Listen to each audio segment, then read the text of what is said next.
All right. Well, speaking of locations, though, let's head to our first guest this morning.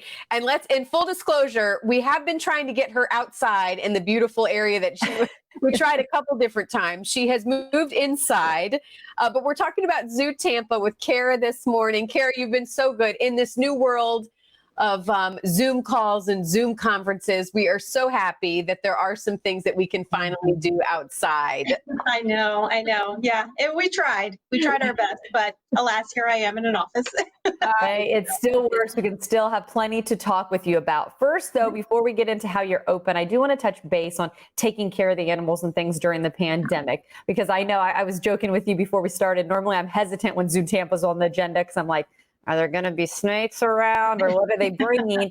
How about those snakes? How about those animals? Let's talk about how you were able to maintain everything while it was closed, because you're still taking care of lives. Yeah, during the pandemic, when everybody was closed, we definitely had a good crew here to take care of animals. I actually have a former life in zookeeping, so I pitched into. We obviously give the best care possible to our animals, and that did not change during the pandemic and the close down. Do you think they missed us visitors? Are they ready to welcome us back? Yes. Yeah. I mean, you can't really say whether or not they actually did, but I feel like they did. I mean, seeing people going up to the habitats now and seeing the reaction of the animals, they're running up to the glass. They're saying hello, if you will. So I like to think that they did miss our guests, and I know that we absolutely missed our guests. So we're happy to be back open.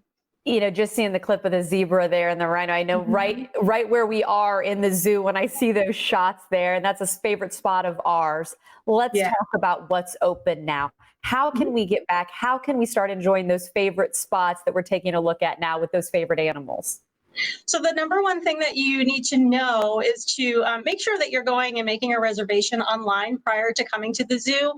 We have moved to a reservation system because we are limiting the capacity in the zoo to about 50% of what we usually would do.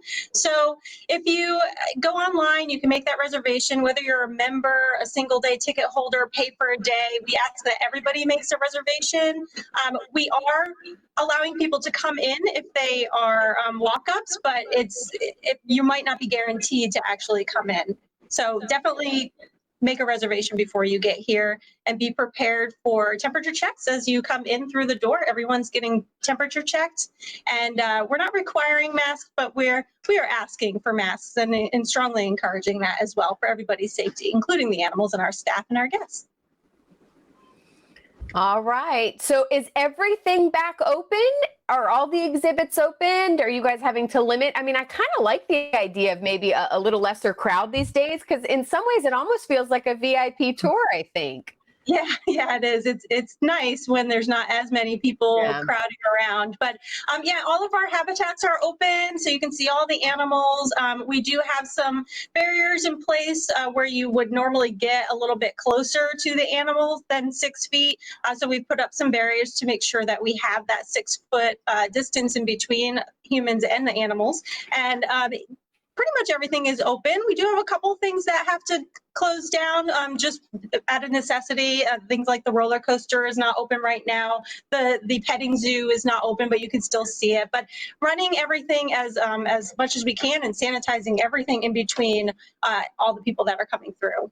What about the encounters? Like, I know people love feeding the giraffes right now. I mean, is that something that you're able to keep open, or do we have to wait a little longer for that, or some of the other animal encounters? We do have the encounters open. We are limiting the capacity for those as well, and we have some modifications put in place. And if you do want to purchase one of those encounters, we do ask that you wear a mask. Actually, it's a requirement that you wear a mask when you go through those encounters. And then, of course, we still have our dinos here until August 9th. So that is a free experience, and it's included with your admission. So it's a lovely, fun, safe way to get outside and enjoy what Zoo Tampa has to offer. And Kara, I'm so glad I was going to ask about the dinosaurs, because that I know is a big draw anyways. And in full disclosure, we started out there where you could even see the smoke behind you in some of the dinosaurs. Explain what that is if people haven't been able to visit Zoo Tampa and experience Dinos Alive.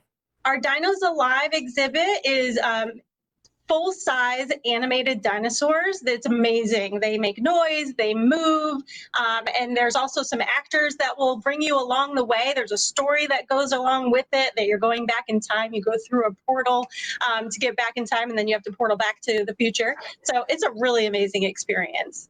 Oh, very good. And that's, of course, free with admission, but make sure get those reservations again. Kara, it's great to see you. We're so glad that you're open. Yeah. Thank you. We are too. Come Keep back. us posted. Yes, tell your staff. We said thank you, and we hope to get you guys back in studio soon with some animals as well. Sounds wonderful. Thank you.